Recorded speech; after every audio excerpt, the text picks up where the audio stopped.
Hey LinkedIn, Chirag here. I'm joined by Jacqueline Okuyemi-Daniel. She's the head of project controls for Tetra Tech and has 17 years industry experience within project controls. The reason Jackie's here is we're going to be discussing balancing a career, getting to the head of project controls, and also becoming a mother of two within those 17 years. So, Jackie, to kick us off, tell us, how did you maintain and grow your career while taking that time out for maternity leave? Well, as you can imagine, balancing career and family is very much a personal choice. Every situation and circumstance is different, but how I managed was pretty much by having a really supportive family network and friends and my employer. So, really having the backing from my husband, he allowed me to follow my career aspirations. I had a really supportive employer that allowed me to work flexibly, and friends and family that really just encouraged me to go for continuing working, being a positive role model for my children, and just having that focus to maintain my career development. Great. And from your employers, what are the key specific things you think that stood out from what they did to help you, especially before COVID when we were all working in 5 days a week? And you mentioned the flexible working, which they brought in, but anything else apart from that? Just having that understanding of knowing that there are going to be times where you have to prioritize family. They were really flexible in giving me time off throughout the pregnancy, flexible when I was returning to work to reintegrate me back into the work environment. So I think employers really can support their staff and their female colleagues by understanding their priorities, giving them that time and space, and then trying to put in policies or procedures that encourage women back into the office and encourage them to get back to work. And for those mums on maternity leave or just recently returned back, obviously one of the key things I've seen in my own personal life is how much more efficient my partner is. So how did you manage to get those efficiencies, time priorities done? Project controls, obviously. So it's all about planning. Really, it's all about making sure you understand what you need to do within what time frame.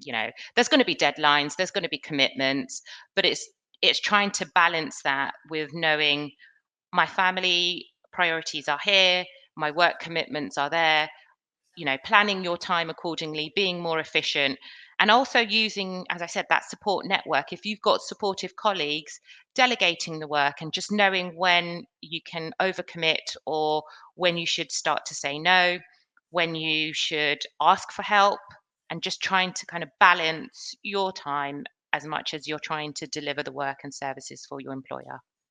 Sure. And just building on that, so traditionally, females obviously, we've seen in the world, they suffer from imposter syndrome. Now, coming back to maternity leave, they've been out of the workplace for 9 months, a year. It's almost it's double the imposter syndrome. Do I know how to still do my role? You know, how what do people think of me now? Um, what advice would you give those that are just coming back? On top of that, how can they rebuild their confidence, get more integrated back in the team, and a year down the line, get the next promotion? What's the best? What have you learned during your journey? So personally, it was really around just having that bravery to go back. You have your internal conflicts. Can you leave your young children while you're going back to work? You have to think about childcare. Um, but for me, it was really about just maintaining that focus. I wanted to go back to work. I loved that engagement of being busy, being in the work environment. So it's having that bravery, but also reaching out to other female colleagues or mentors, anybody else that has previously done this. It's always worth just having a chat with them, just seeking out advice on how they've managed to do it. But also there are different networks out there as well that you can engage with. Professional bodies are all about trying to support women.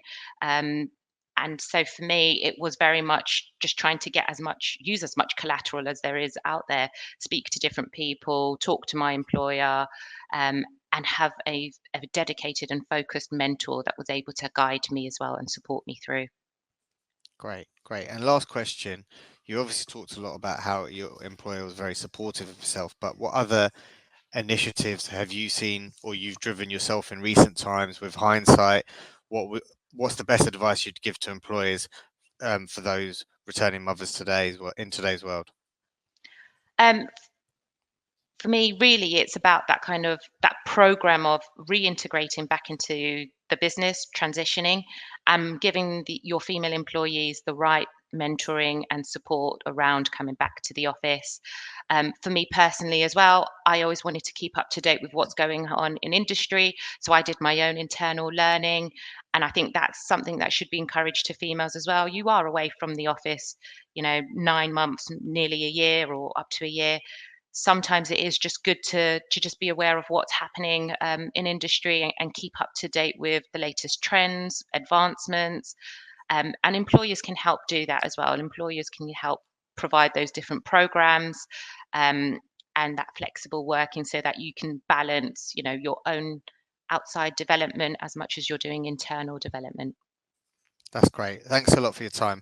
I guess if anyone's got any more questions, reach out to yourself. I'm sure you'd be happy to assist and even provide a bit of that mentoring as well. Absolutely, I'd love to. Thanks, Great. Chirag. Thank you. Cheers.